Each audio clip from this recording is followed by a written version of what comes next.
Madam Chair, we are ready in the boardroom. Good morning, everybody. Can you see me? Can you see me? Yes, we can. I know you all missed me. I want to thank you for your grace in allowing me to be in this very comfortable position after my surgery. So, anyway, good to see you guys. Good morning. This is Michelle Gumbs, King County Board Commissioner. I would like to call the Legislative Committee meeting for March 16th, 2022 to order and request a roll call. Allen, Allen present. Good morning. Bates, Bates present. Brown, Brown here.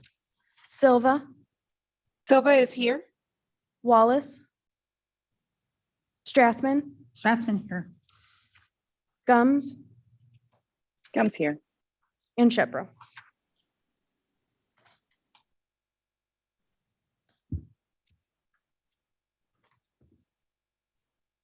Mr. Shepro, did we lose you? Okay. Everybody else is here. There's a quorum. We would take it this time, motion to approve the minutes from February 16, 2022. Brown move. Allen moves. Or Brown seconds. moves. Allen Bates seconds. moves. We got Brown and Allen. That's fine. And, all right. And any public comment that I'm not aware of? Need to vote on the minutes. Oh, I'm sorry. Thanks, Deb. Roll You call for bet. that vote. Allen, Allen, Bates, Bates, aye. Brown, Brown, yes. Silva, Silva, yes. Strathman, Strathman, yes. Gums. Gums, yes. Okay. Under old business, we've got a little bit of a legislative update. There's a lot going on right now. Obviously, our legislators are hard at work down in Springfield. I had the opportunity to talk to several of them yesterday. Their calendar is dates to remember: March 25th, the committee deadline for bills in opposition chamber, March 25th. April 1st is the third reading deadline for bills in opposition chamber, and April 8th, they will adjourn. So I would like to really quick jump to a new business topic, because we're going to need to get a witness slip done. Madam Chair asked for consensus from us here on this committee to get that done, because there's a hearing on Thursday at 9 a.m. That's Senate Bill 3215. And it is Mental Health Authorities Validation. A synopsis of that bill is it amends the Community Care for Persons with Developmental Disabilities Act, the County Code, the Property Tax Code, and the Community Mental Health Act to validate existing levies for certain community mental health boards. And it brings that act in compliance with property tax extensions. So I read through it. It looks like it's good for our counties, and would ask for consensus on allowing a witness slip to be submitted by Madam Chair. Would you repeat that number, please? Yes, it's Senate Bill 3215. So it's not the one on the agenda here. It's yeah, I'm bringing this up under new business. 3215. Yes. Okay. Madam Chair, Allen, Yes, go ahead, Ms. Allen. are you able to, or someone able to describe, PTEL is normally, and let's see, is normally a way to make sure that taxes stay steady. Is this bill trying to bring us up to comparable with where we should be, or is it trying to step into new territory to add to the taxing authority? I don't know enough to know. Do you know?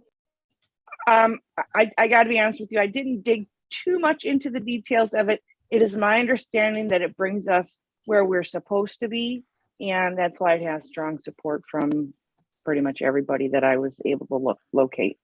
Is this like a housekeeping bill then? I can't answer that for you. Oh.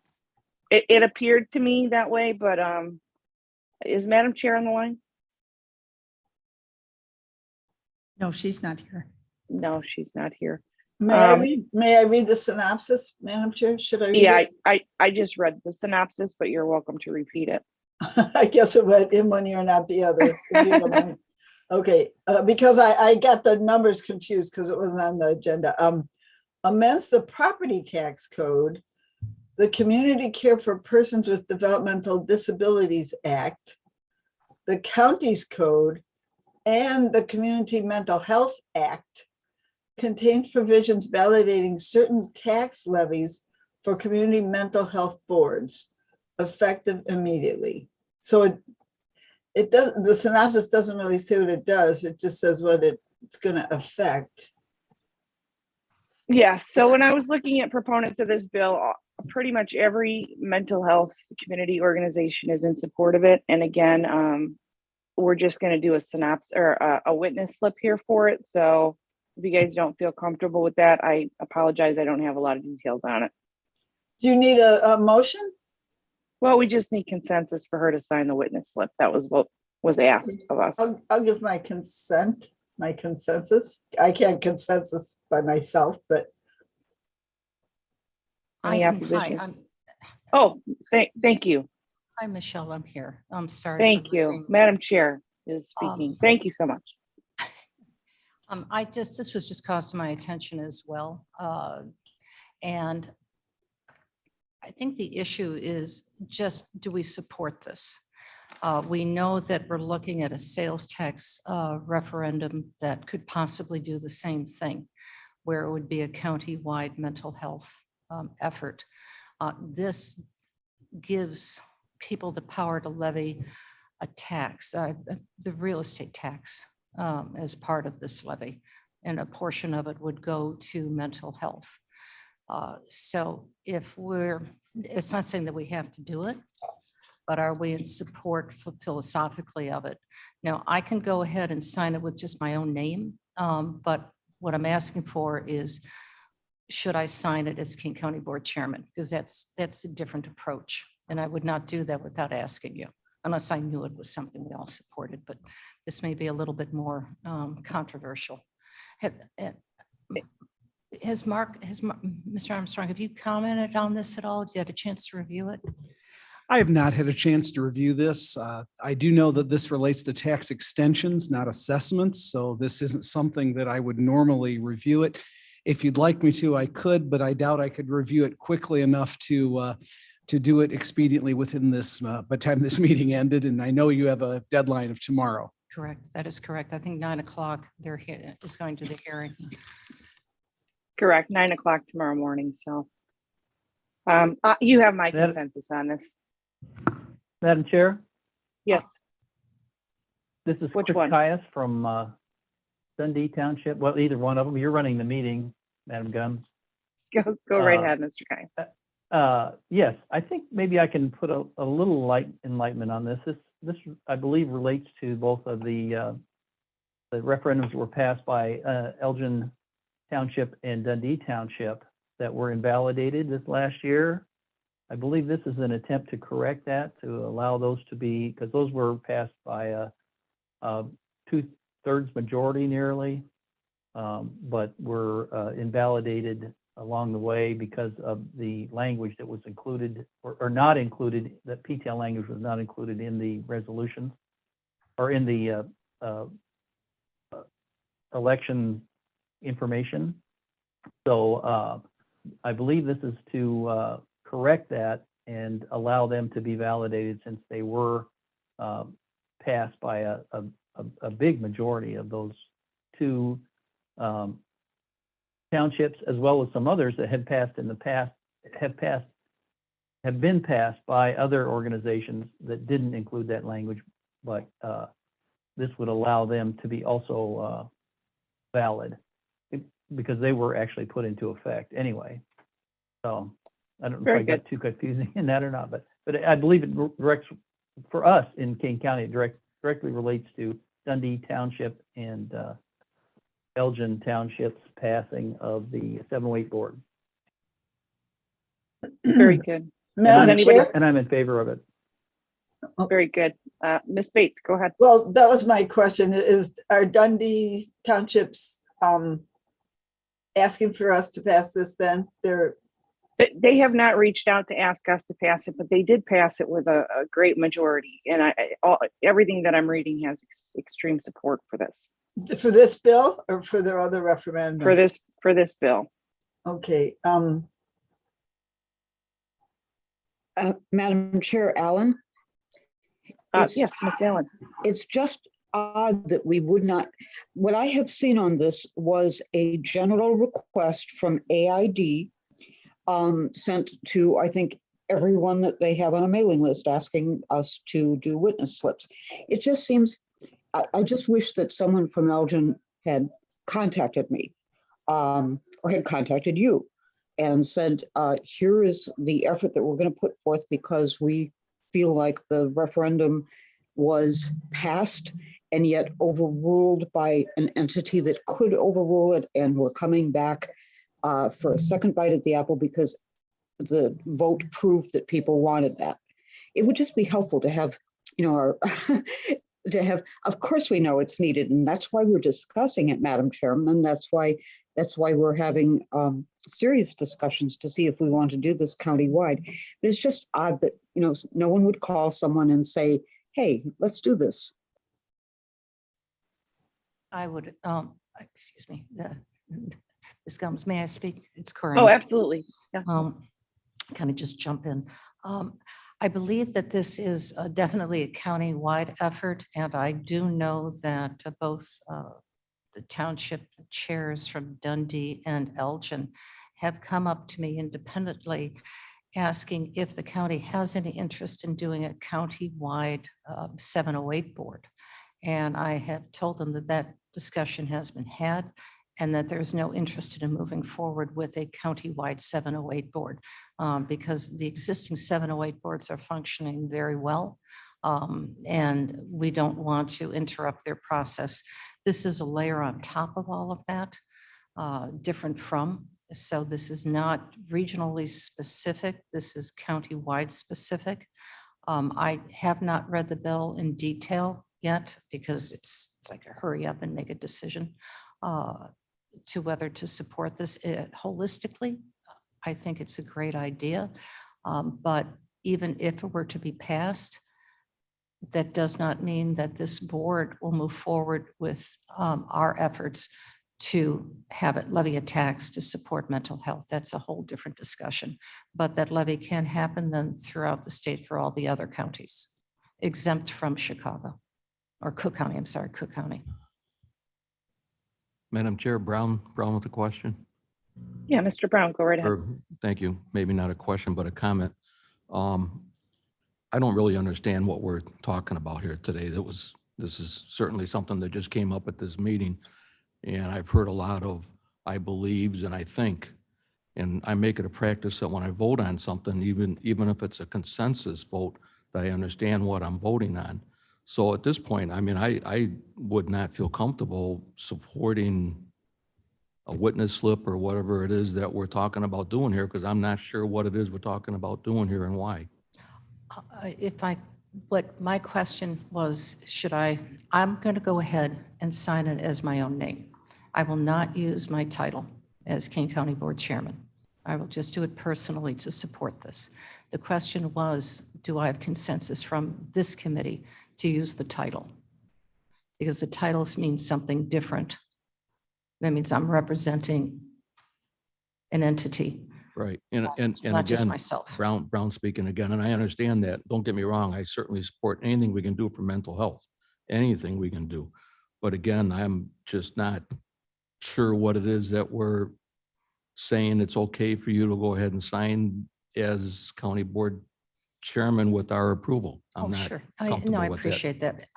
I think would have been helpful if we'd have seen this legislation up on the screen so we could quickly review it.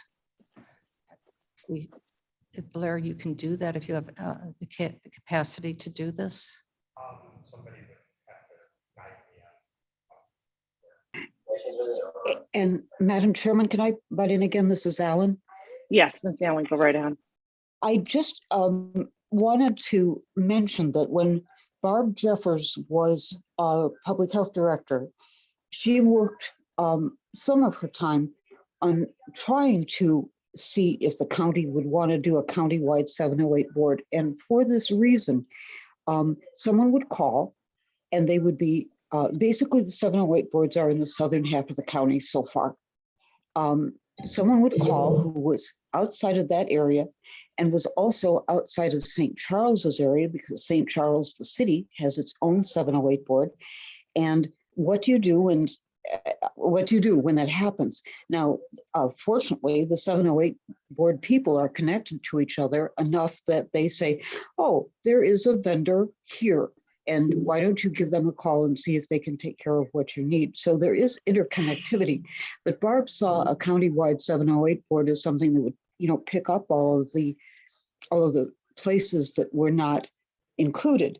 And then the argument to that was, well, if the North End would just get their own 708 boards in place, we wouldn't have this. And she said, well, yeah, I hope I'm not putting words in her mouth, but I was in on those conversations. And she would say, okay, so you get a Dundee and an Elgin 708 board. You still have pieces, parts all over the county where people aren't represented. So she was really hoping that we might go in that direction. And there just hasn't been the energy, I think, to do it yet. Very good. Madam Chair, Strathman here. Oh, yes, go right ahead. My understanding is that, like Commissioner Kaya said, Elgin and Dundee boards, Elgin and Dundee did pass a mental health board in a referendum by a 2/3 majority, but it was defeated because there was, excuse me, lacking language about the PTEL, about the taxing element. It didn't quote what the rates might be on somebody's tax bill. So it was defeated.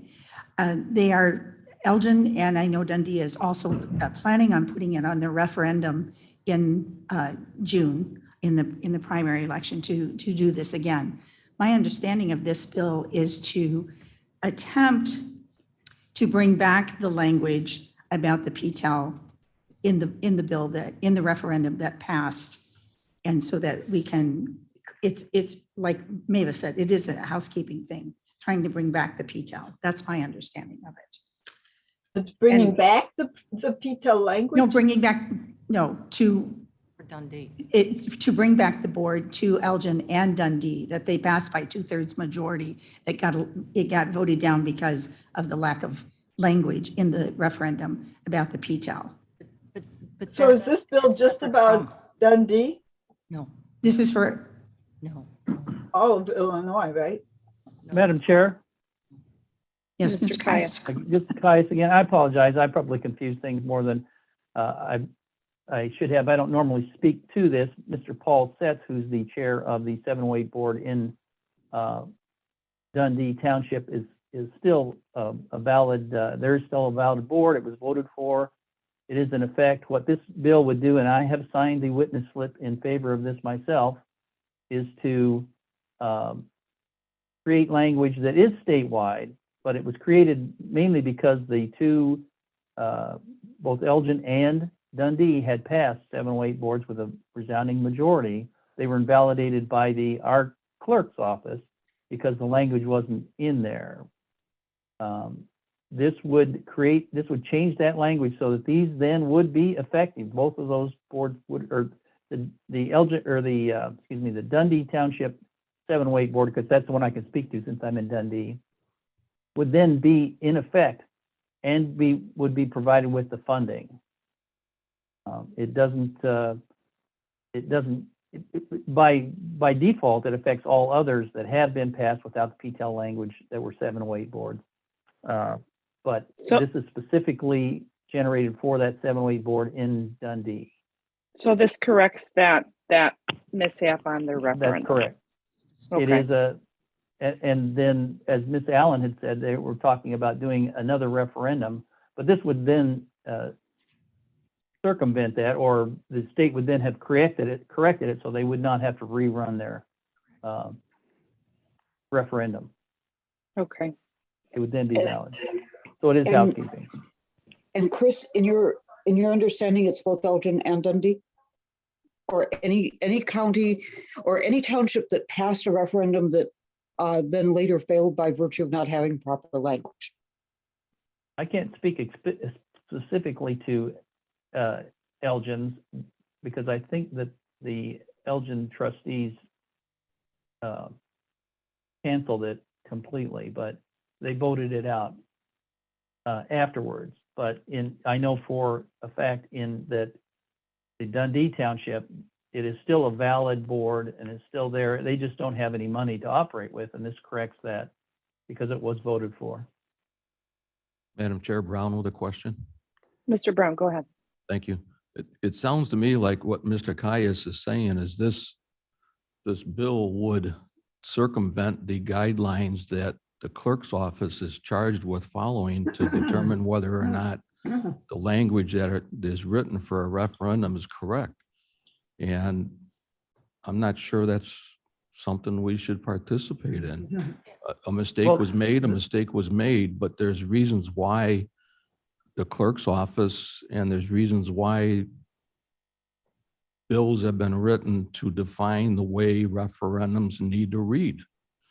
And if it wasn't followed, then it wasn't followed. But to go ahead and say now that, well, we agree that 2/3 of the voters voted for this, but yet we know that they didn't follow the guidelines that have been put out there, I'm not sure is the right way to go. So I think we have so many questions right now. Lewis, permission? Ms. Lewis, go ahead. Sorry, not my committee, but this was actually sponsored by Christina Castro. And so it was very specifically to correct that imbalance up north. And to Mr. Brown's point, I would disagree with that because I looked at all the groups that it has already passed, downstate, all the committees it's already passed. And it really looks like it's cleaning up some sloppy language and taking that loophole out to make it easier for counties like Dundee and Elgin to get this taxing that they really want. So, I can't consent on this, but I think that the board, whether individually or we allow Madam Chair to sign her name on it, I think it's a great thing. To your point, that's the information we don't have to Yes. give consensus on this. Right. Madam Chair, Madam Gums. Ms. Bates. So does this, here's another question that I don't understand and maybe we don't have the answer to is, does this remove PTEL language from future referenda? I'm sorry. Is he here? Does this remove? If we can ask, Mr. Shepro, are you here? Is the state's attorney available to answer this question?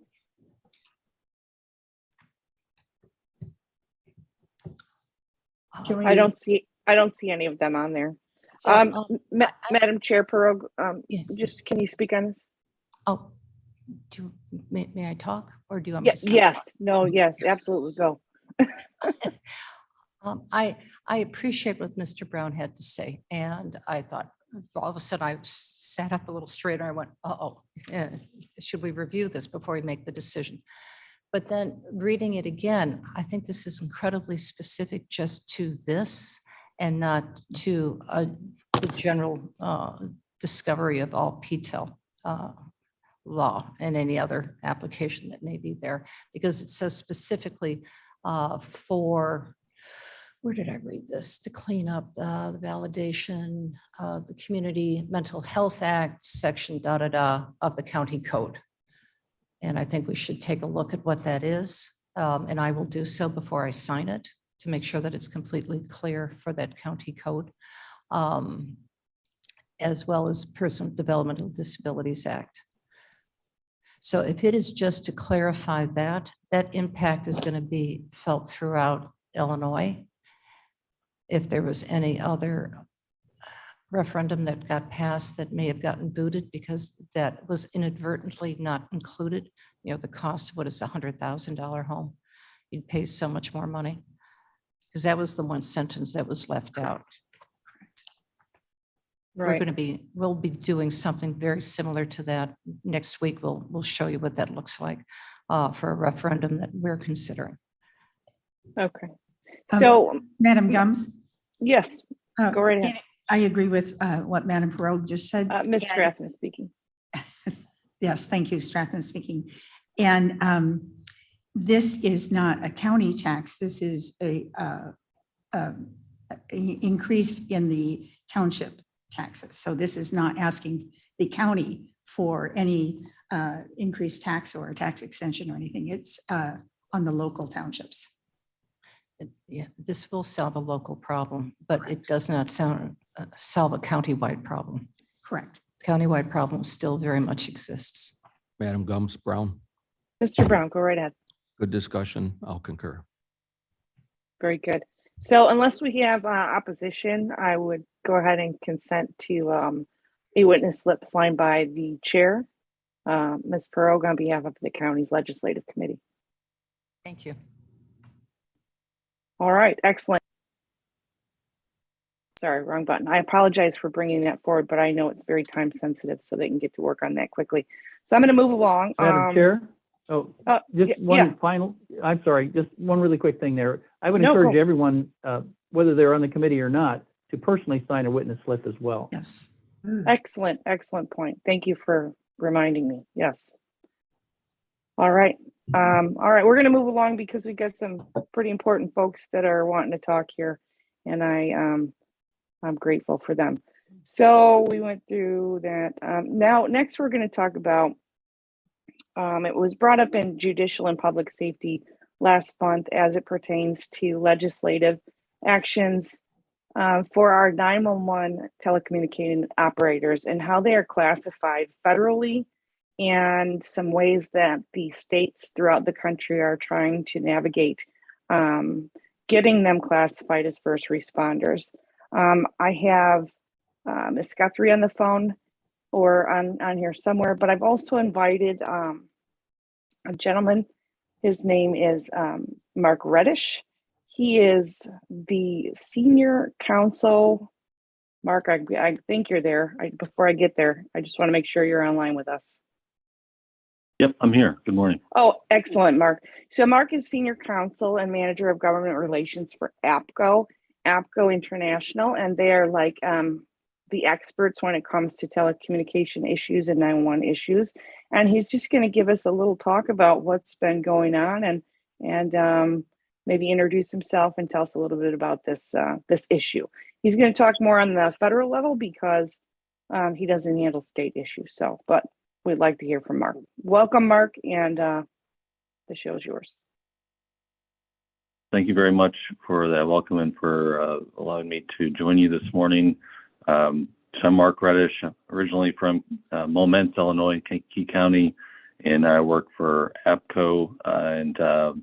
This issue of the classification of 911 professionals is something that APCO has been working on since 2014. And to sort of give a quick background, the federal government maintains something called the Standard Occupational Classification System, or the SOC. And it's maintained for statistical purposes so that federal agencies doing work with data and occupations are sort of all on the same page and classifying things in a similar way. So one of the ways that this system gets used is Bureau of Labor Statistics will put together summaries of how many electricians there are in Illinois, or what the average salary is for an electrician, right? So to gather that data and be consistent, you have to have this classification system. The problem from APCO's perspective is that this classification system puts 911 call takers and dispatchers into a category of occupations that are administrative or clerical in nature. And that might have made sense 30, 40 years ago, earlier days of 911, but the occupation has certainly evolved. And I think anyone who really understands the work that a 911 professional does has a different perspective, that it's much more protective about life-saving work. And so there's a different way that they could be classified in this system called a protective service occupation. A few common misconceptions about this. One is that we're not talking about a first responder classification. This protective service group is really broad. It actually doesn't include EMTs. EMTs are in a healthcare classification. And this protective group that we're trying to get 911 professionals into, it has people who work in playground safety and school bus monitors, parking enforcement officials, and police and fire, what you would maybe guess that would be called protective occupations. Another misconception is that this is not going to have a direct impact on salaries and benefits. So the federal system is just maintained and the occupations are classified for statistical purposes, and the decision on the classification is supposed to be just based off of an analysis of the work performed. Anyway, APCO has been working this both at the federal agency that controls the system. There's legislation in Congress that would direct the federal agency to change the classification. It's the 911 Saves Act. It does have strong bipartisan support. It's in the House and the Senate. And another common misconception is, or maybe opportunity for confusion, is that separate from this federal classification system, there are often state classifications of occupations that do impact things like eligibility for pension system or PTSD coverage for disabilities, maybe different training opportunities. And that's not impacted by this federal classification. So I guess I imagine that you'd have questions about both. I'm sorry to say that my expertise really is limited to the federal issue, but let me pause. This is an issue I could go into the weeds on. Maybe I've already gone too far in the weeds for y'all's interest. I could talk about this in as much detail as you'd like, but are there questions, or could you prompt me to maybe expand on any of this in a way that could help you? And if not, I could go on and talk about, if you are interested, what a good role for the commission or others within Kane County might be. Let me pause. Very good. Thank you, Mark. Does anybody have any quick questions for him? And then we will ask you, Mark, to suggest actions if we do support this at the federal level. Anybody have any questions? Madam Chairman, this is Alan. Miss Allen, go ahead. It's hard for me to put what 911 people do, which is basically emergency response, in the same category as playground monitors. Can you give me a little bit? Is the category actually broader than that? I just see our 911 people as being on a higher level, a great more. I know it's important to protect our kids, of course, but our 911 people are protecting the whole county 24/7. I think that's different from a playground monitor. Yes. Well, your point is well taken. I certainly agree, and I think that the change that we're seeking is even more basic, right? We're just trying to get this federal agency to recognize that the work that a 911 professional does is protective in nature, or at least more protective in nature than it is administrative and clerical in nature. That's the fight that we're having right now. And then within this broad group of protective service occupations, there are subgroups, and we're not anticipating a real fight about an appropriate subgroup to be into. I think the real, at least our first fight is just, can we all agree that this is protective work? And unfortunately, there's been some resistance to that. Okay. Thank you, Mark. Ms. so- Allen, if I may, Sure. really quick. You know, I stumbled upon a couple of things, and with my history in the 911 center, I did stumble upon something I wanted to share with you. Back in 2002 Homeland Security Act, it defined the term first responders and as an individual who in the early stages of an incident are responsible for the protection and preservation of life, property, evidence, and the environment. And by that definition alone, we agree that a 911 dispatcher's responsibilities are in fact that of a first responder. However, it sounds to me like APCO's, you know, you have to cross one hurdle to get to the next hurdle. So, Mark, am I accurate in that? Well, I think to the extent that we view this as a first hurdle, yes, I you know that this seems like such a common sense issue, right? We didn't anticipate when we started working on this in 2014, we thought it would be as simple as pointing out that the classification system is outdated. You know, the classification probably was 30 years old at that time. So we thought it was just about educating the people in charge of this system that it made sense to change it because 911 had changed. We didn't anticipate that we would have this fight over whether it makes sense to put 911 professionals in a protective service category because, I mean, if your job is to coach someone through a medical procedure like how to perform CPR and literally save a life, it just does not compute that you're going to want to group that with administrative and clerical occupations as opposed to a very broad group of protective service occupations. Bates, please. Yes, I just want to make sure, Miss Allen, did that help or did you have more? Absolutely helps. I would have, jumped to the next classification. So yes, thank you for that. Not administrators, yes, protective services. Thank you. Okay, Miss Bates. So I'm trying to get to the root purpose of this bill.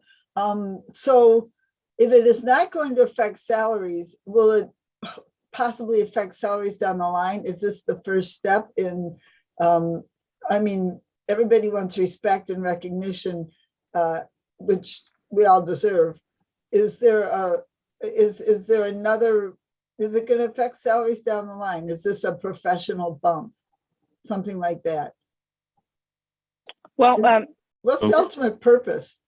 It comes, if I can speak on that a little bit, and Mark, please correct me if I'm wrong, but as I understand it, when you are classified as a protected group or first responder, you still have groups that are negotiating for their salary and wages. However, there are added protections for people in this class when it comes to PTSD issues. Okay, I did hear that. All right.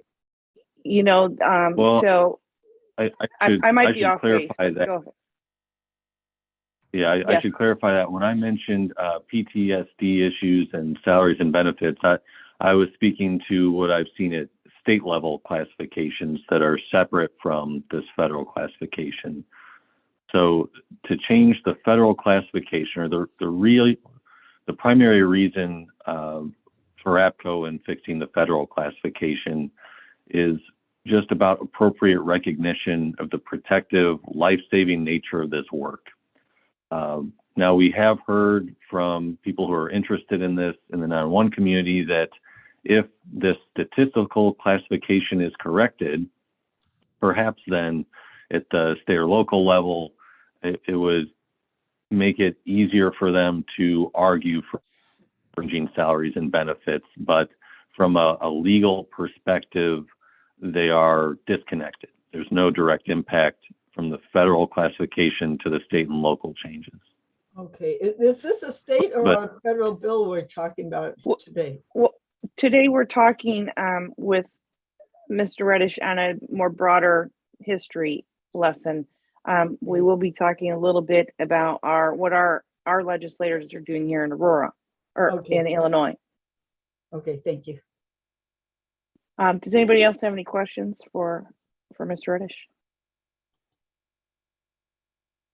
I think that's it.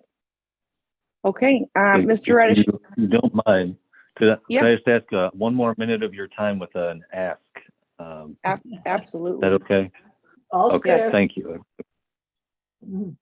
So if this is an issue that you support personally or professionally, I think we would certainly appreciate any outreach to your federal elected officials. I know that some of Illinois' congressional delegation is co-sponsoring the legislation that would fix the federal classification. I don't know all of the representatives for Kane County. I've got the list of current co-sponsors in front of me, and Michelle, I'm happy to send that to you if you'd like. But APCO has an advocacy form, so if you wanted, you could just pop in your name and address, and then that'll populate a letter that you could send by email to your representatives, or if you have your own channels, which I suspect you do as a commission, that can be really helpful to build the co-sponsorship and help us get some momentum so that we can push this through the legislative process. And also, thinking of this as primarily about the recognition and respect for this profession, I think there's something to the idea of just fighting the good fight and doing this advocacy to give that recognition, to give that support to the 911 professionals, right?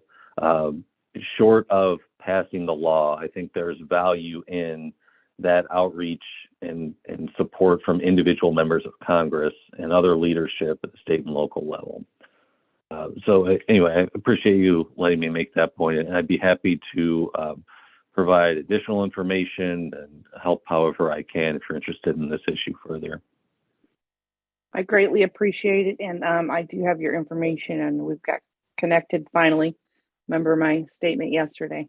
But I will reach out to you, and I am familiar with the APCO website, so I'll take a look at that. And we'll have further discussion about this here shortly. But I really want to thank you for coming at the last minute. It was one of those, why didn't you think about APCO? So we added a word in there, but thank you very much, and I appreciate it greatly. So we'll do more work together. All right, thank you all very much. I'll hang up now and have a good day. Thank you. Have a great day. All right. So when it comes to really good guy. So when it comes to what's happening in the Illinois bills that we have before us, HB 4931 and SB 3127, they have been referred. Bear with me, I got to pull it up.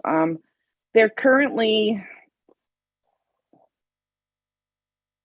they have quite a few sponsors, 1, 2, 3, 4, 5, 6, 7, 8, 9, 10, 11, 12 sponsors on this. It has got extreme, this is SB 3127. It's got extreme bipartisan support. Both of these issues, or both these bills have bipartisan support. It's currently been moved to Healthcare Licensing Committee from the Rules Committee. So I have spoken to the senators. Actually, they're so kind to answer when they're on the floor for me, and they're keeping a close eye on it, and will let me know. But I just wanted to have a conversation about it. When it was brought up at judicial, to me, it's so very important. I mean, a lot of people really do not understand what a dispatcher does in a 911 center. And Mark brought up a great point about, nobody, if you haven't done the job, it's very hard to explain, but oftentimes they're not recognized as much. They're just the person that answers the phone, and that's so not true. That dispatcher has answered the phone. She has the sheriff's office or the fire department had it out. She's got 12 screens in front of that person, and they're listening to a conversation across the room while entering data and contacting somebody via computer as well. It is a very, very complex job, and every single day they save lives, but they never get talked about. And I think by classifying them and giving them that recognition is extremely important.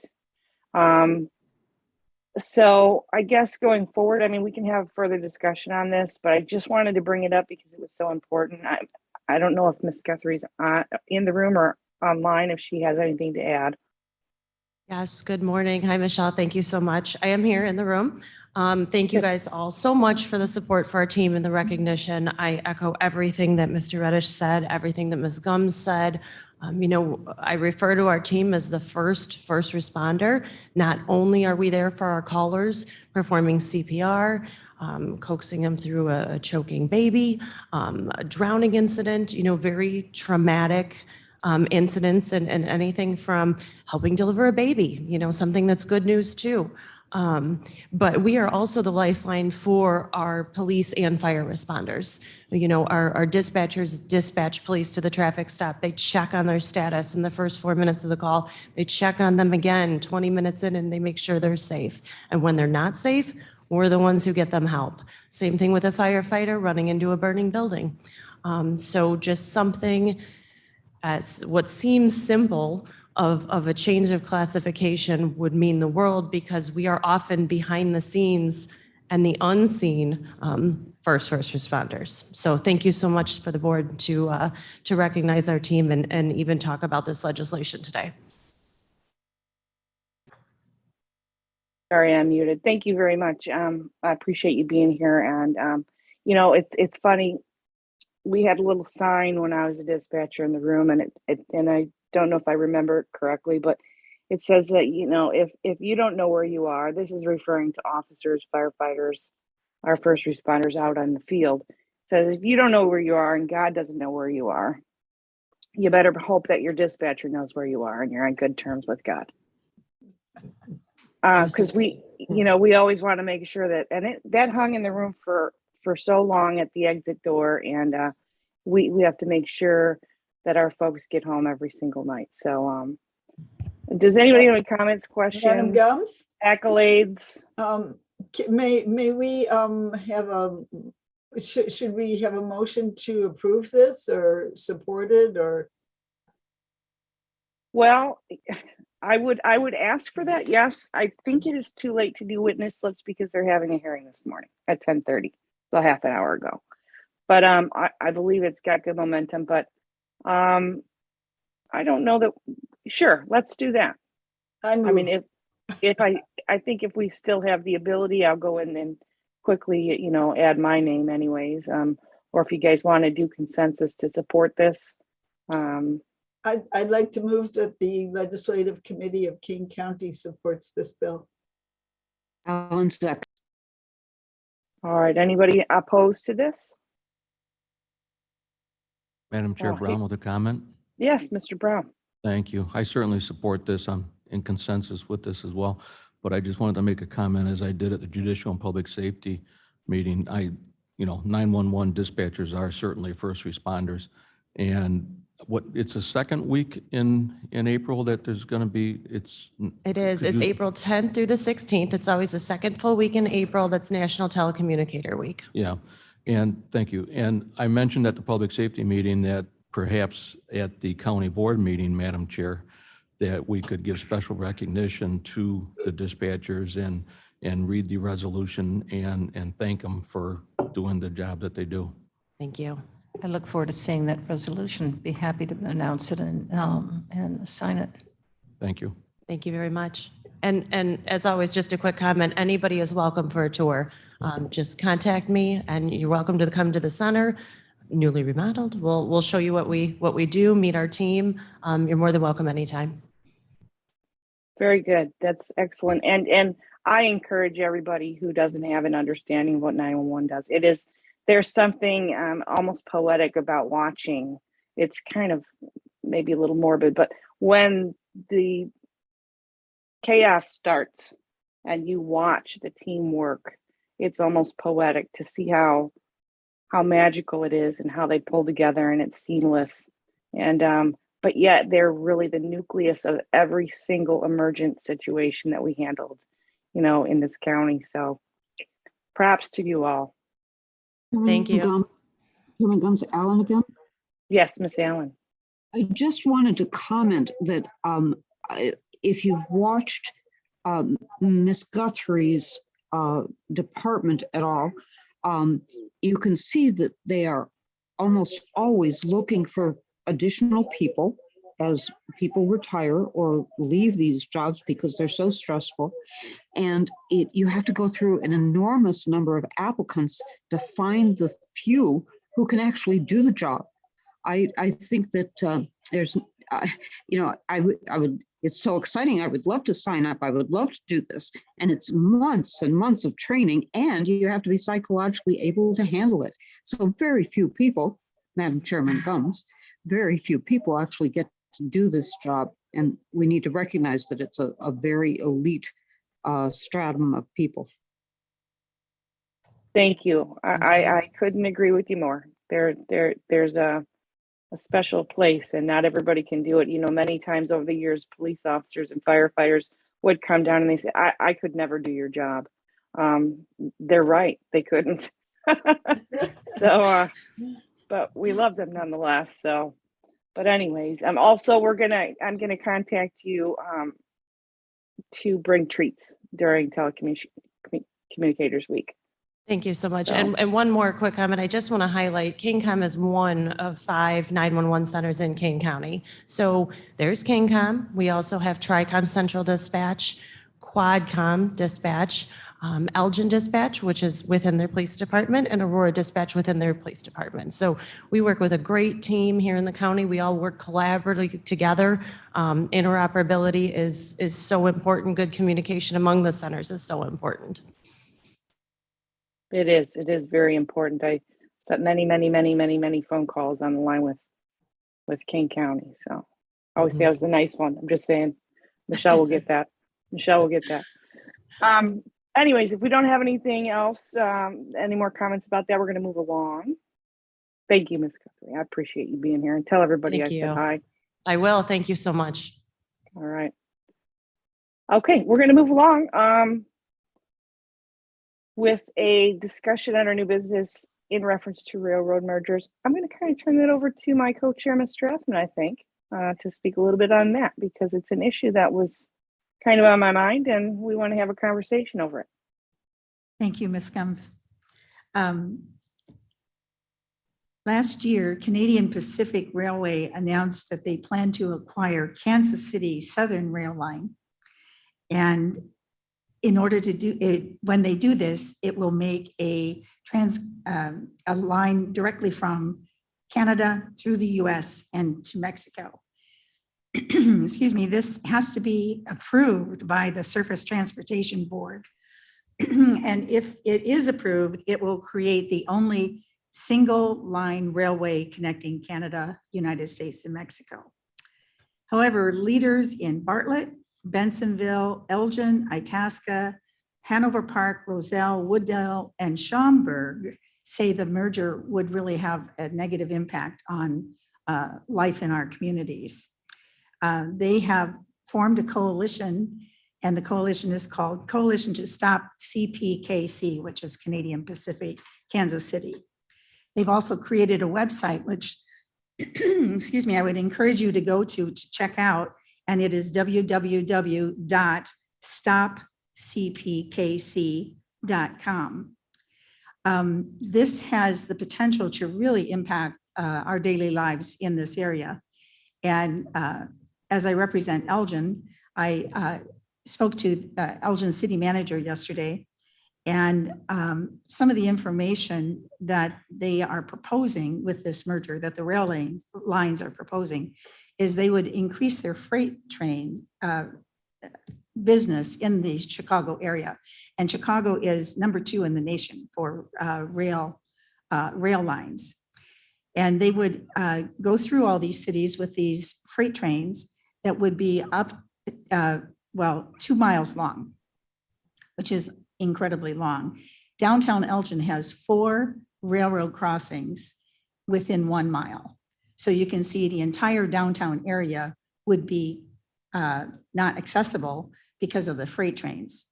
And if because like a lot of communities, Elgin has created a downtown area that's based around commuter population, going into the city for jobs. They've created businesses downtown and residents downtown, and this would all be affected by that. Right now, there's about 3 trains per day that go through these lines, not only in Elgin, but through all these communities. With this merger, it would be increased at least to 11 freight trains. And the trains, again, like I said, would be 2 miles long. It has the potential to really increase pollution in that the cars would be, sitting in traffic waiting for the trains to pass. There's also, with this increased business, this increased rail freights going through, it would increase the chance of rail accidents. And, we're working very hard on King County, as all communities along the Fox River, to create the Fox River Trailways, and that could also be in jeopardy. So next month, I just want to bring this attention to King County, because DuPage County has voted to stand as a council to support this coalition to stop this. There is some opportunities possibly to reroute this around the metropolitan area, but it's not going to be done without our input, without the whole communities working together. Elgin alone, in order to accommodate, if it should go through downtown Elgin, the estimated cost is between 5 to 7 billion with a B dollars in order to create safety and quiet zones. And right now, if they impact those 4 crossings that I said were within 1 mile, to go for emergency vehicles, not only police, but ambulances, also traffic, school buses, they would have to go 2 miles out of their way if they went to the north end of this area, or a mile and a half, which, those are valuable minutes when it comes to emergency situations. So next month, I have invited to the legislative committee to have Rick Kozel, who is Elgin city manager, to come and speak to us and give us an update on this. But it's something I'd like you to check out this website, do a little reading, and see if we can't support this coalition of these communities to have we've got some skin in the game with this, so that we can support these people with this coalition. Again, the website is www.stopcpkc, which is Canadian Pacific Kansas City.com. And I look forward to having Mr. Kozel with us next month. So if there are any questions. This is Corinne. May I speak? Isn't the train then going to go through Gilbert's as well? I'm trying to pick it because it's going to be going, I'm trying to visualize where the track is going to be going. It's going to be headed towards Rockford. Is that where it goes? After it leaves Elgin, where does it go next? I don't have that information. I think it's important that that it's not just Elgin. There may be other communities that are impacted by this as well. I have that list. It would be Bartlett, Bensonville, No, Elgin. no, I'm talking about in Kane County. Those are all in DuPage, I believe. Yes, and DuPage board has. Yes, but as it goes, once it leaves Elgin, it's not just going to go to Bartlett, it's going to go different direction as well. Does it continue when it leaves Elgin? That would be going, what is it? I don't believe it goes. South? It goes west from Elgin, I believe. West. Okay. So, but then where does it go? Where's the track go west? That's a good question. I can find that out. Or we can ask Mr. Kozel to. We to should address ask that. those mayors or village presidents about the impact it would have on their communities as well. Because if it's Kane County, we've got to make sure that it's not just Elgin, which is fine, but where else, how else is it going to impact? It probably goes down Big Timber. Yes, it does go down Big Timber to. After Big Timber, where does it go? It goes to McLean Boulevard, Big Timber and McLean, and then from there it goes west. So Rockford is not on that line. Okay. So I mean, who else is it impacting? The 2-mile expansion of the railroad. Yeah. We can have Mr. Kozel bring us that information next time. Okay. The, some of the infrastructure corrections that might be needed would be either tunnels or railroad overpasses. And, has the potential to just be devastating to our life as we know it in this area. Madam Chair Brown with a comment. Yes, go ahead. Thank you. I don't mean to be the naysayer here today or the guy that questions everything that we do, but I certainly do have some concerns over this proposal, whether it be to support it or object to it or whatever. And just sitting here this morning before the Public Health Committee started, I wrote down some of my questions that I would have as we move forward. And one of them Corinne just brought up is, what crossings are we talking about? It being a big factor of what towns, what crossings. Another concern I have is, what is the cargo that is being proposed on these additional eight trains that are going to be going from 3 to 11 trains a day? And is that 11 an accurate number? It was just brought up by Ms. Strassman that the trains will be 2 miles in length. And I thought there was some limit on how long a train could be. And I don't remember it being 2 miles. I'm not saying you're not correct, but That's what the Surface Transportation Board is being that's what they allow. requested. They're requesting that they be allowed with this. This is a once in a lifetime merger opportunity. Okay. So the railroad is petitioning to have that increase, that limit increased. Okay, so I guess I'd like to know what the current allowed amount is, length is, and what they're, some more details on this before we offer our support and objection to it.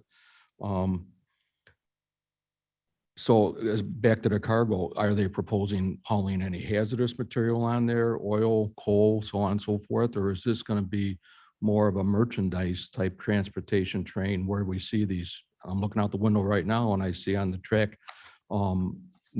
hundreds of truck cargo containers going down the railroad track right now.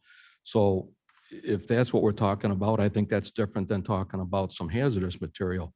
And also we have to remember that we are going through, and hopefully it'll end, a supply chain issue. And we need to be looking countrywide as what we're going to do to transport supplies around the country more efficiently and quicker. Another thing, I know we're all concerned about the environment. A train, and I'd like to know these details, what effect does a train have on the environment as compared to if you've got a 2-mile train going down the track that's carrying, I don't know how many cargo containers. Let's just say it would be, I don't know, whatever the number is, 100, 200, 500 cargo containers. That's 500 trucks that would be going down the road that not only would be affecting the environment, but also creating more traffic on the roads. So is there a negative effect, positive effect to these trains being allowed? I don't know the answer to that. I'd like to hear some of those things addressed. Cost of fuel's going up. Hopefully that'll reverse as well. But again, will allowing trains that economic effect of those longer trains transfer down to the public consumption as compared to those hundreds of trucks buying the additional fuel cost to get the merchandise to the public? I don't know. Those are all those things that I think we should really look at before we say we oppose this or we support it. We should really understand what the effect is negatively and positively, not just it's going to create a traffic jam. And then I think that's my comment for now. Appreciate it. Thumbs, And if I may. oh yes, please do. I do have some information, some additional information that I could get to you about this. And they're not suggesting that we don't do this because, like you say, the supply chain has been interrupted and it will be to our advantage to have a direct line between Chicago, I mean, not Chicago, Canada, the US, and Mexico. What they're saying is that the impact on the Chicago region will be substantial, and there are other options that could be done with this that would reroute it around the Chicago metropolitan area. And that is some of the things that I will have Manager Kozel talk to us about. I just wanted to get this out there. This probably will not be decided until the fall, but I wanted us to get on board so we know that this is happening. You can do a little research and see what this website, what the impact is. And they will be transporting all kinds of goods. It won't be just hazardous material. It will be, goods and services, not services, but goods from the different countries as well. But it has the potential to really impact the whole area, not just Elgin, but the whole area. And when, trains are that long, and it is a federal regulation, the state, we don't have any say, either the county board or the state on how this is regulated. It is a federal thing. But that's why I'm going to have Mr. Kozel come next month and give us some more information. And if you give me some questions, I'll be happy to get them to him so he can answer those directly. Okay, appreciate that. I look forward to that conversation. What I'm wondering if it wouldn't be advantageous for the board if we're going to hear from the administrator from Elgin, if we could also hear from someone from the railroad industry that's proposing this to happen as well. I didn't hear you. I'm sorry, I'm wondering, since we are going to hear from the village administrator from Elgin as to why they're opposing this, if we couldn't possibly ask someone from the railroad industry that's proposing this or whomever to offer their reasons why they think it would be a good idea. I'm just throwing ideas out. If we're going to oppose something, we should hear both sides of why we're opposing it or supporting it. Bates, please. Really quick, I believe we do have a contact person. We have to coordinate that with them to speak on it as well. I think it was just today we wanted to bring it up for discussion so we could go forward with a plan and see who everybody wanted to talk to and what questions we might have. So yes, I agree with that. That's a great idea. Ms. Bates. I'd like to also know if the people opposing this have looked at other alternative tracks that they could use. Is there someplace? Okay, and there's none available? No, that is the question. It would be more costly to the railroads if they do the alternative route, which is to circumvent the Chicago area. I see. Correct. And just from what I read about it, this is Gums again. And looking back at history, so, railroads are essential, obviously, for our everyday lives. But, when you propose changes that affect communities and neighborhoods and rural areas as well, that substantially affect emergency vehicles. All kinds of different things. We could go around about this for days. But you have, for example, on Route 34, Ms. Bates, you might be familiar with that constant backup. We had that constant backup at 34 and 75th Street. And when the traffic increased through the trains, the city and DuPage County and all those invested in this required the railroad to do the overpass so that, we didn't have that backup and didn't affect those here. Those are all questions that we can ask and have answered. But that would be ideal, right? For the railroad, if they're going to increase by a super amount of traffic, then maybe they have to help mitigate the effects on the community. So I think it's a great conversation to have. And those questions are in my mind as well. Madam Chair, Lewis, please. Yes, Ms. Lewis. Okay, I have a real quick question that I know you won't know the answer to, but if you could add it. This railroad, are they going to have hubs? Like when we got the Rochelle hub in for the train that runs through there, it led to so much economic development out in Rochelle and Winnebago County, Ogle County in there because of all the distribution sites that then became available and all the restaurants and all the, it just really, really did something in that area. So if they're proposing that the reason this has to go through is because they're going to put a hub somewhere, well, maybe we need to talk about that. So just question. Yeah, no, that's a great question. Ms. Strathman, you get any further on this? No, if people would like to get me the questions, I will get them to Mr. Kozel so that he can address them. And I also will look for a railroad person who might be able to present to us as well, so that we do have both sides. That's all I have. Good conversation. So we're going to move on to our next discussion, which is our legislative liaison.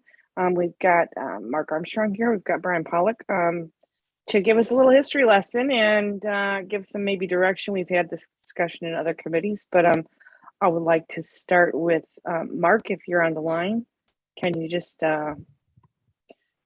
give us a little history lesson?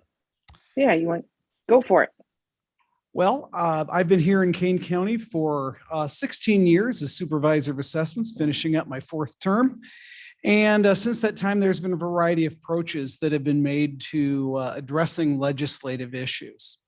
Really, the first question that I would counsel the county board to ask in this topic is, what do you want to do regarding legislation? Simply starting out with the point of should we hire an outside lobbyist is not the place to start. The place to start is, what are you hoping to accomplish with the legislature? If what you want to do is take a look at bills, see what's going on, occasionally voice an opinion, you can probably do that without spending the money. Having said that, if you want to be more active, and especially active, say, proposing legislation, actively guiding it through the process, it really makes sense to have someone in charge of that, someone who can respond to issues, someone who can attend to it on nearly a full-time basis while the legislature is in session. Typically, that's what a paid lobbyist does. It's not the only way that it can be done, but it's the way most groups do it.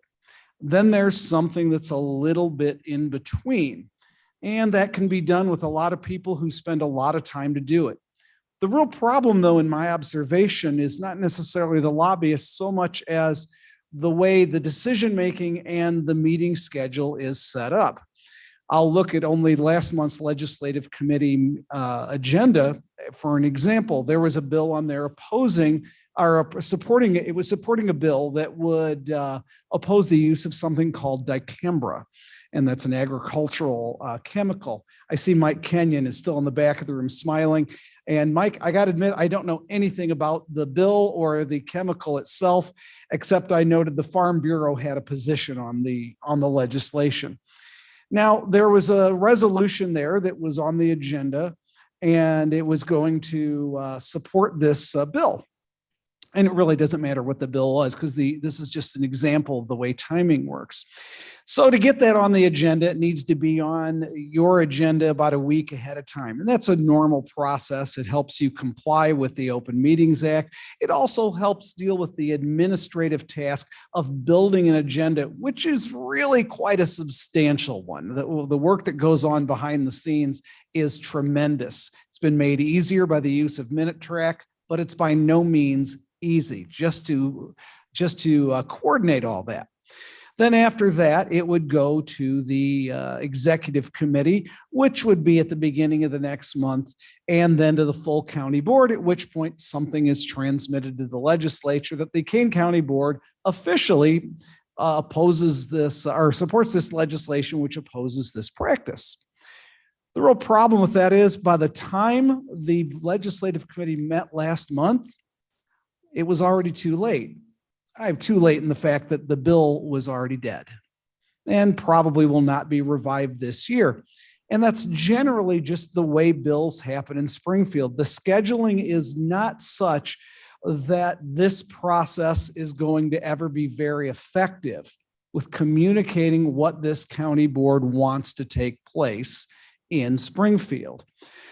It's a little more like, and I'll speak to the younger folks here, or at least younger than me, a little more like a video game. Targets come up, targets go away. or targets even change shape. Let's use this bill that the county board may have considered opposing. Let's suppose supporting. Let's say the county board had something that opposes the bill, but the bill just sits there.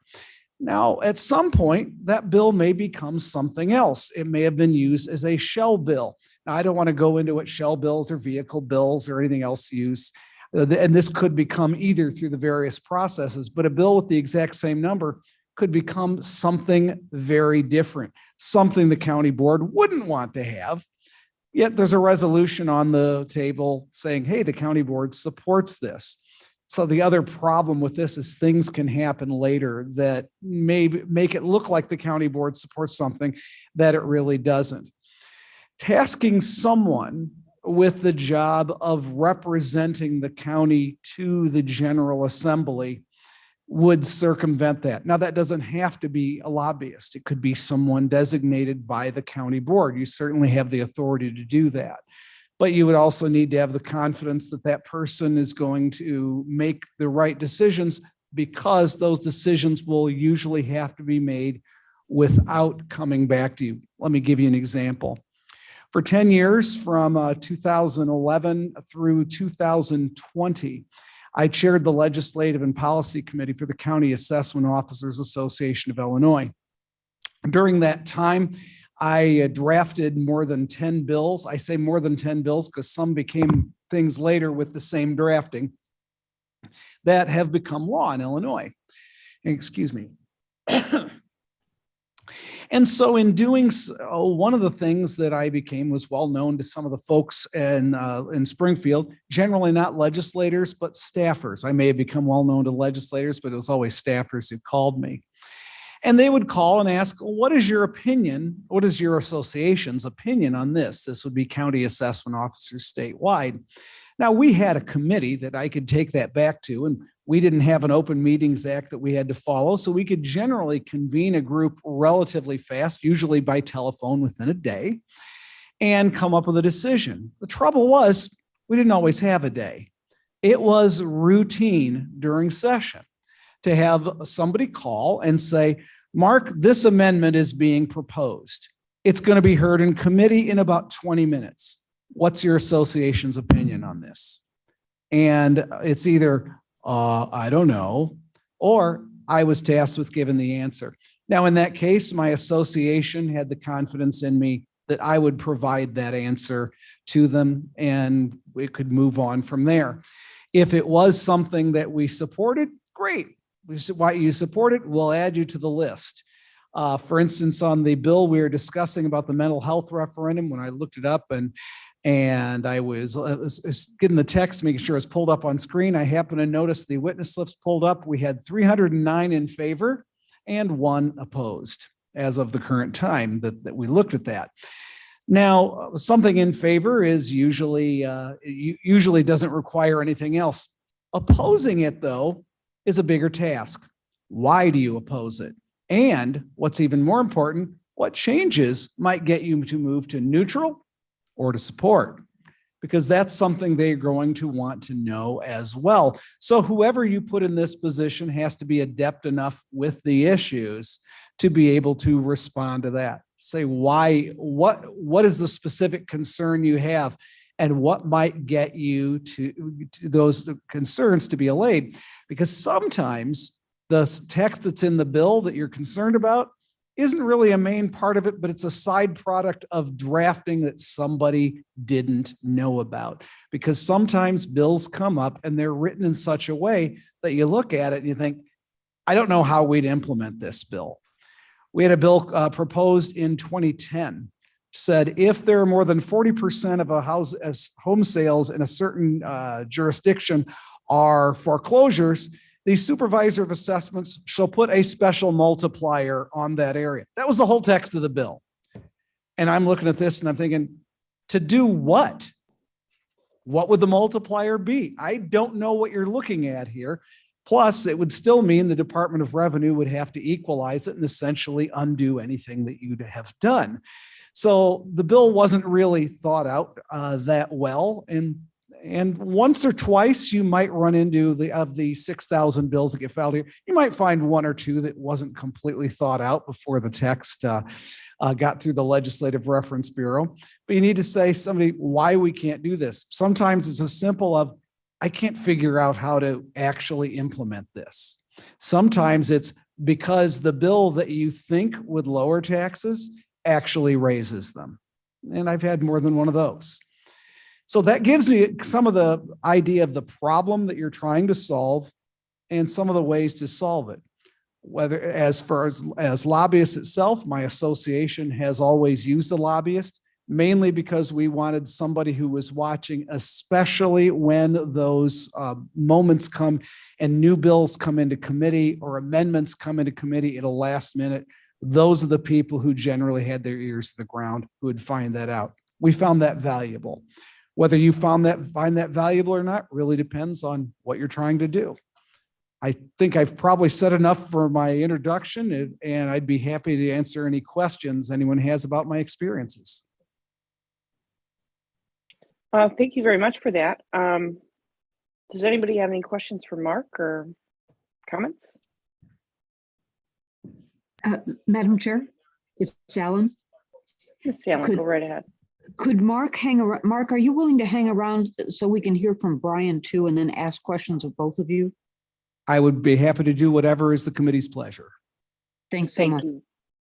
Thanks, Ms. Allen. Yes, Mr. Pollack. Oh, I thought I was just here for public service early. No, you are. Yes, yes. I'm having PTSD. I sat in that chair for 2 years, Madam Chair, and I remember this. Thank you. So thanks for giving me the opportunity. I've been on, I guess, both sides of this.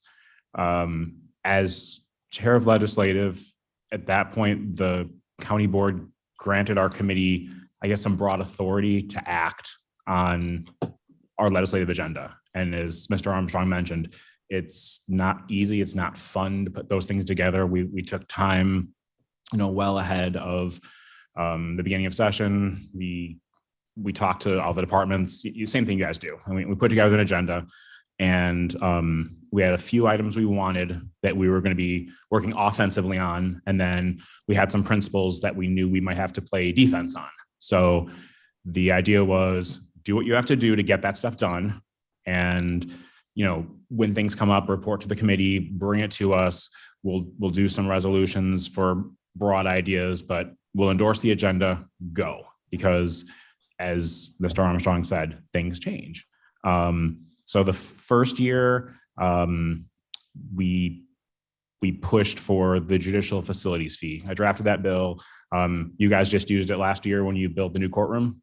So that money that came from that bill is, building up so that you can use it for courtroom construction and judicial facilities things. So that $1 million+ a year has been helpful and will continue to be helpful for the county. But we had the authority to do it. As so happens, we introduced a bill in the House, a bill in the Senate, and passed in one house, didn't pass in the other. And then come May, another bill got shelled out. It got popped in there, and it was a different bill number than it was when we started. So if we had just passed a resolution that said we're supporting House Bill 1, and it turned out it passed as Senate Bill 12, you have those issues. So you do want to stick with the issues, not just with the bill numbers. Similarly, working in the clerk's office, one of the first things we did when I got there was we had seen that because of the efficiencies we have in the way we run polling locations, we had some extra judges. And when you have multiple polling locations, precincts together in a polling location, you have more judges than you need. Other elections, besides the primary and the general, we're allowed to have 3 judges per precinct. We pushed legislation to move it to 3 judges per precinct in the primary because primary voting is a lot lower than a general election. The legislature passed it. At that point, we ran it on our own before we worked with the lobbyist for the association, and with the association, we did it. It was a lot more work than doing it with a group. I remember being down there, then Senator McConaughey, I kept running into her and she'd be like, is your bill up today? No. Well, why are you here? I'm working the committee. Come back again. Is your bill up today? No, I'm working on committee members. Eventually she's like, my office is over here. If you need to crash or something, you seem like you live down here. So, and that seems to be the thing. If you, when you're doing that, this was pre-COVID. So we can be down there and we had that face-to-face conversation. And I've been on the other side, where now we're part of an association with the Illinois Association of County Clerks and Recorders, part of IACO, part of some other groups, where we have a legislative team of the association members. We also have a lobbying group, and elections can be different. I'll give you an example. The election omnibus bill back in May. So we introduced a series of bills in the House and the Senate. And what will happen with those is sometimes individually they'll move, other times they won't. Or some will move and then they'll die in the other chamber. But there'll be talk over the session that there's going to be an omnibus bill. And in years past, the clerks would wait and then something would pop up and we'd have no idea what was happening. And we'd be told maybe right before it came out, or we'd see it when it's in committee and be playing defense and it was too late. Having an association to work with, having a lobbying firm to work with helps us go from defense to offense. And even that, the omnibus bill popped out at 2 a.m. on Memorial Day. So I read that bill, 800 some pages, and then I testified that morning. So those things happen, but having the backing of, I think there's 30 some members of the legislative committee for the association, plus having the lobbying firm, we were prepared. We had an idea what was happening, whether hearing from legislators, hearing from staff, and hearing from the association that, okay, this is going to be in, this is going to be in, this may be in, watch the language on this. We were ready. So we weren't going in cold. We had an idea of what things were and what pieces they took and what they didn't take. But if you're not prepared, you are playing defense. And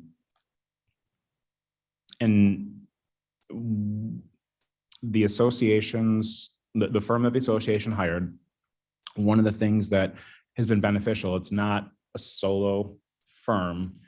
The 4 principals for the lobbying firm each came from one of the caucuses. So there's either a former legislator or staffer from House Dems, Senate Dems, House Republicans, and Senate Republicans. So having that bipartisan footprint has made a difference. Granted, right now the legislature is run by one party, but you still want to have inroads to minority caucuses to get things done.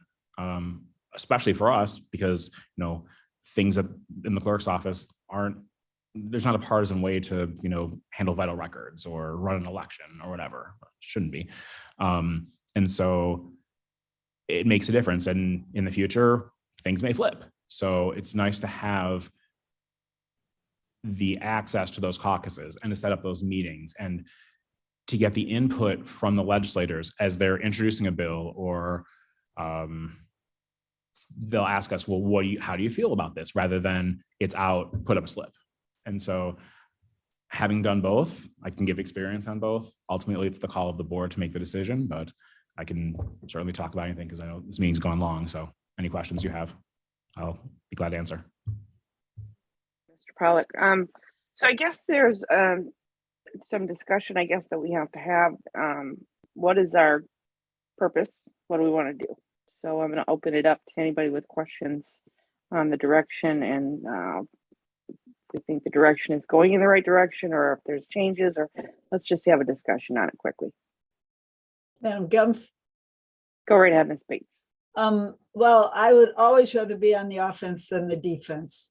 Never having played a day of football in my entire life, I'm pretty sure you always want to be on the offense, not the defense. And so if having a professional lobbyist or liaison would help us be that step ahead, I believe here the offense means having that step ahead, so we're not being surprised by something that's coming out, and we're surprised. I think, and from what Mr. Pollock has said and what Mr. Armstrong has said, I think we're headed towards a consensus that this, a professional liaison would be a good idea. Thank you. Thank you, Ms. Bates. Anybody else have any questions about process or where do we go from here, or are we doing the right things? Anybody got anything? Alan, question? Miss Allen? I guess something that's still blurry for me is what are the specifics that Kane County is interested in accomplishing? Or where do we just sign on with what our umbrella organizations are doing, who already have larger legislative committees and larger and probably already have lobbyists on hand? I don't know. One of the things that Madam Chairman Pirog had said was, I'd like to have somebody there who can get us money. And that would pay for itself right there. But you'll notice, do you remember a bunch of money came into Illinois and what the governor did for broadband? And what the governor did was he had a committee and they zeroed in on 5 communities where they're going to put a bunch of money to try and bring those areas into the internet era. See, I'm not sure, there might be spillover money that we could go for to enhance what we want to do, but they were targeting with that money communities that are way behind us. So I'm not sure that our being there to say, well, you know, we want money too. I don't know if we have access to that. The clerk's office and the assessor's office have very specific things they want. We're a whole county. We want lots of stuff. Are our umbrella organizations covering that for us, or do we need to have somebody specifically looking out for Kane County? I'd Your like mic, to answer Madam that. Chair. Yeah, go Thank right you. ahead. The difference, and the point well taken, but the difference is that our, the organizations like ISACO, very nice organization, but they're looking for all the counties that are representative as their members, not specific. So if we're looking, I'm going to use broadly, not interfering with broadband, but broadly, ISACO does a good job. But if we're looking at the impact, particularly, for an example, a hypothetical example on the issue with the railroad, if we're looking at potential resources to help mitigate an issue of railroads coming into Kane County, right-of-ways, bridge repairs, et cetera, that would need to be done, that's very specific for us. That has got nothing to do with Grundy County. God bless Grundy County. So that's the big difference with these membership organizations, which have to think of the whole. We're looking at the specific. And if I would like to remind this committee that Kane County is rare on many things with its choices, but we are, once again, within the collar counties and with the municipalities, one of the few entities that does not have a lobbyist. And that was only done, there was historic lobbyists that did represent the county, but that was really done by previous administration as a cost-saving measure. Well, it was done less, and I believe it was for a cost-saving measure. Madam Gums, Bates, please. Thank you, Madam Chair. Madam Bates, go ahead. On top of to reinforce what Madam Chair Pirog just said, I can see situations where not only would our interests be irrelevant to Grundy County, we could possibly, and this is a word I don't like to use too much, be in competition with other counties for funds or I'm not sure what. And there may be a time when we really want our own lobbyists to be looking out for our own interests. Thank you. Even though we love Grundy County. Yes, thank you. Does that go along with your idea, Madam Pirog? That's exactly correct. Okay. Thank you. So, Mr. Armstrong, it had been, I've discussed this with a couple of different people, so, you're kind of the expert here. It had been discussed that we have a subcommittee to address this as a single topic because it's kind of, do we have a firm do it? Do we have an individual do it? Who do they report to? All of those things. So can you give us some direction or I guess, insight on what the benefits of that would be?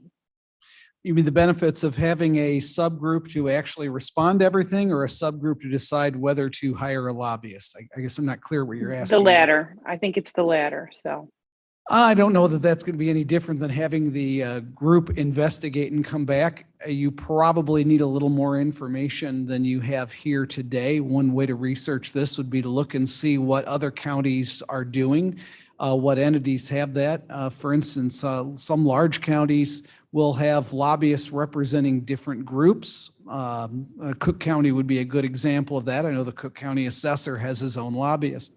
Other smaller groups would, in the assessment field, would work with organizations like the County Assessment Officers Association or Township Officials of Illinois.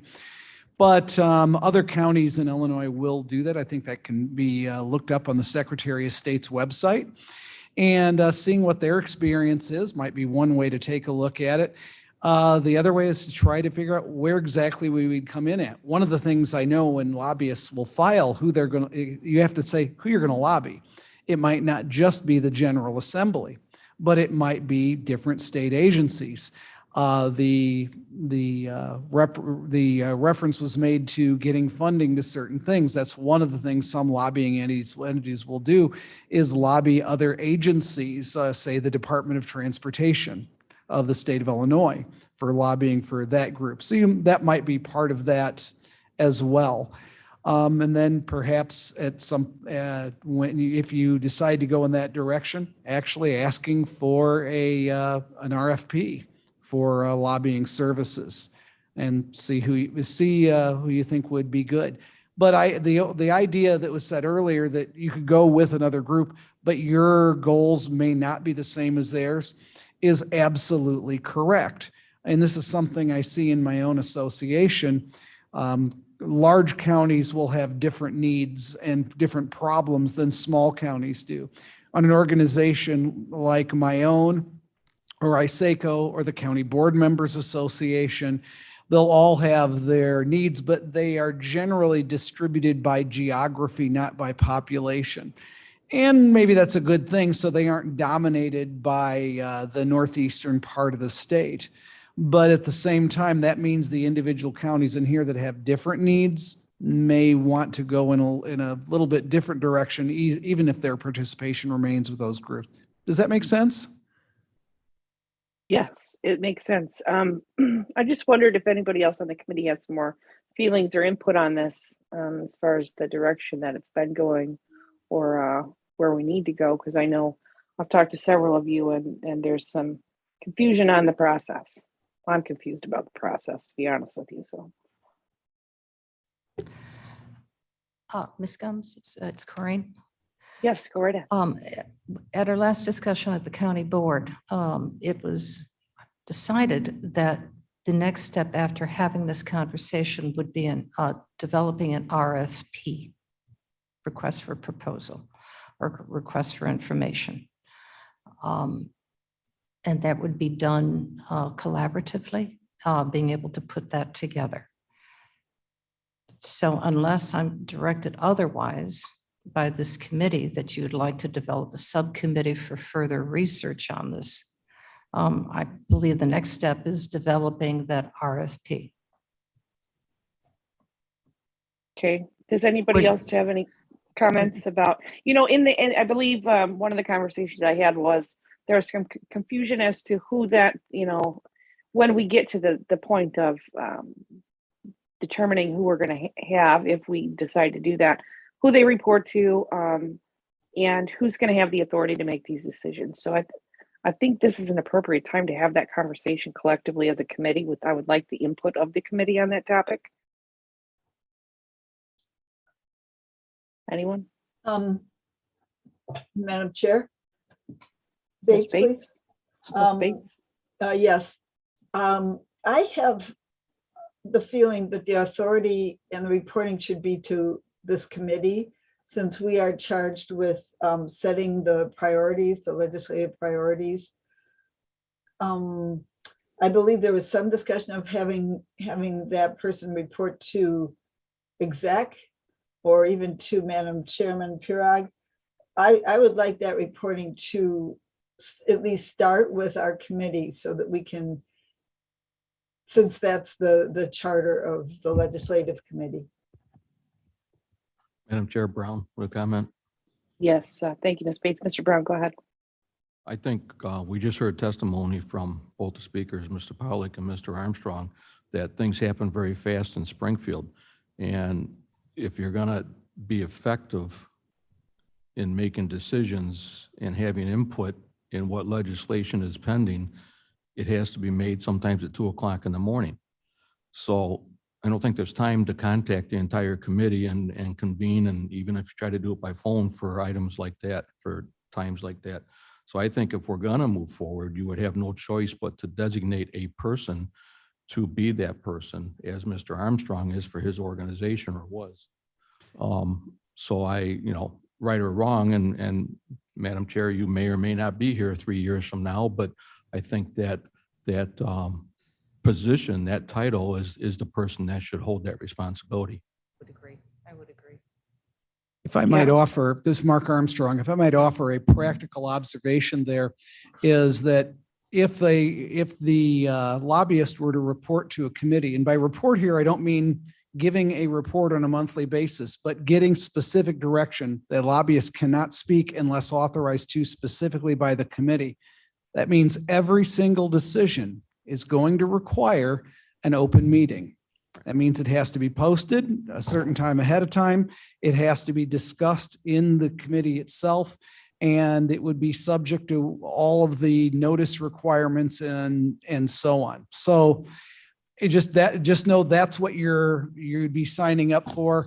I'm not certain that would give you an adequate response time. I understand what you're going for, but I'm just not sure it's workable.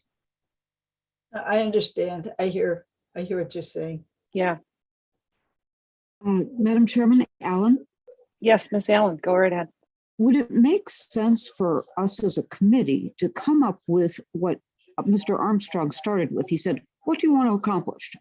Should we come up with like a legislative agenda as a committee, and of course with Chairman Pirog, and then turn that agenda over to her as the contact person and have the lobbyist follow that agenda? These are the things we're interested in. Can you accomplish these things for us? Is that a way to go about it? I think that's an interesting idea. I had done a little research on what other counties have done. Most counties have a whole Facebook page or a whole thing that's their legislative agenda for this current year, or that, the next year. And then it outlines every senator and House representative's name. It's got pages and pages of information on it. But it clearly outlines what their counties in particular, what their agenda is for that session. So I think that's a great idea. And then, if we determine what that is and then hand it over to Madam Chair, after we do that, I like that idea. I don't know, Madam Chair, how you feel about that.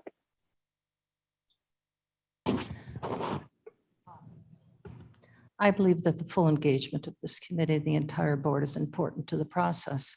So yes, I think that's a great idea. Okay. Chairman Gumsky, can you mention a couple of things that you saw on someone's website? Were they interested in yeah, just give me a couple of, I'm pretty anal. Can you give me a couple of examples of what they were looking for? Sure. So off the top of my head, give me 2 seconds. So for example, pardon me, Lake County. They have a legislative agenda, and it goes through their table of context, which includes, gives a little story about Lake County, the introduction, And then it has a section for purpose, their positions on current bills that are important to them. They have a section that says state sponsored initiatives, state supported initiatives, and then there's breakdowns for each one of those areas, topics of importance. It gives that in the table of contents, and then you scroll through. Their page indicates their population, housing, health and recreation, economic. It's very, very, very thought out. And then it goes into what they aspire to do for Lake County, and what they're keeping an eye on. So I can forward that information to you, or Just look it up, thanks. yeah, I mean, it's pretty, and that's just one county. I mean, I did have the opportunity a while back to look at a bunch of counties, but it seems like most counties do have that legislative agenda out there. So I think that's a good spot to start. I like it. Would you repeat so Ms. Allen is suggesting a small group to come up with the purpose and goals of a legislative liaison? And actually, I thought our committee would set an agenda. Okay, or the whole committee. Yeah, and then having set the agenda, then Madam Chairman would be the contact, Madam Chairman Parag would be the contact person between the lobbyist and herself, so that the decisions could be made at 2 a.m. to follow our agenda. Does that sound reasonable? I think even that decision should be left up to the committee as we're thinking about this. Where that decision making should lie, since we don't know what will be happening in the years to come. Okay. Madam Chair Brown with a comment. Yeah, Mr. Brown, go right ahead. One last comment, and I guess my comment is to try to wrap this up. There is another meeting that we're a half hour late for. There's a lot of people that are waiting for that meeting. So if we could either get some direction or just continue this on to the next committee meeting, I would be supportive of that. Very good. Madam Chair, go ahead. I would support what Mr. Brown just said, but this is who gets the 2 o'clock in the morning phone call. We were both advised by different departments here, advisors to who gets the 2 o'clock phone call. We are also advised by lobbyists that they would like to have one point of contact, not multiple points of contact. The sense of collaboration is incredibly important. That sense of trust has to be built into your Kane County chairman. It is the position that was duly elected by constituents. It has to be with one individual. So whether it is the Kane County Board Chairman, if you define that you would like to have your vice chairman do that, it has to be somebody who represents the entire county, because it is a county-wide decision. And I'm not speaking on behalf of myself, Ms. Bates. I'm speaking on behalf of the position. This is what the position's responsibility is to do, with guidance of this committee as well as guidance of the board. But the devil in the details at 2 o'clock in the morning phone call cannot be done collaboratively. It cannot be done by this committee, because I can't get you logistically on the phone at 2 o'clock in the morning to have you be cognizant, to have you be aware, and for you to get your coffee and to start thinking and give me a decision in 5 minutes so that we can pass that. And obviously that's rare, but Let's take that's this. true. Madam Gums. Yes, thank you, Madam Chair. Ms. Bates, go right ahead. And then I- we'll try and wrap it up here for. Okay, the next let's take this, let's wrap this up, and maybe we could have a special meeting of the legislative committee in the next couple of weeks, so it doesn't have to go out 4 weeks. Well, I don't think that there's a rush on this. It's my personal opinion. I don't know if somebody's got to push back on that, but our session ends April 8th. So we're a little behind the ball there. So I don't think having a special meeting is going to make that big of a difference. That's my personal opinion, but please correct me if I'm wrong. But I think we should move this to the next meeting. We'll have discussion in between. And if I may, and I agree, though I won't say anything after this. If any opposition to who should take that 2 o'clock in the morning phone call is wanted to be discussed, because this seems to be the sticking point, could you please put that all in writing ahead of time so that we can actually analyze what the opposition is and get a better understanding, so we can provide answers to that, whether affirming it or arguing on the opposite side. I think that's Certainly. very important to be able to put best Absolutely. practices together. And I would I will reach out to the lobbyist of the Sierra Club and the chair of the Sierra Club and ask them how they proceed, because I know specifically Ms. Bates said is an organization that's dear to your heart. I've been a member for 10 years of that organization myself, and ask for what best practices are. Okay, they actually have a full-time employee as a lobbyist, which is starting a new discussion. I wasn't going to say We that. can't afford that. I don't want the job. No, it's not that expensive. I think it's Yeah. $70,000 or $1,000 a year. You can't afford me. You can't afford me. That's a statewide organization. So, Yeah. but just Okay, best practices. Let's wrap it up for now. Thank you. Yes. Yes. Thank you very much for this discussion. I know a lot of you wanted to have it. So let's that'll bring the end to that new business. We do not have any reason for executive session, and I would entertain a motion for adjournment. Brown moves. Bates second. Brown, Bates seconds. All in favor? Aye. Aye.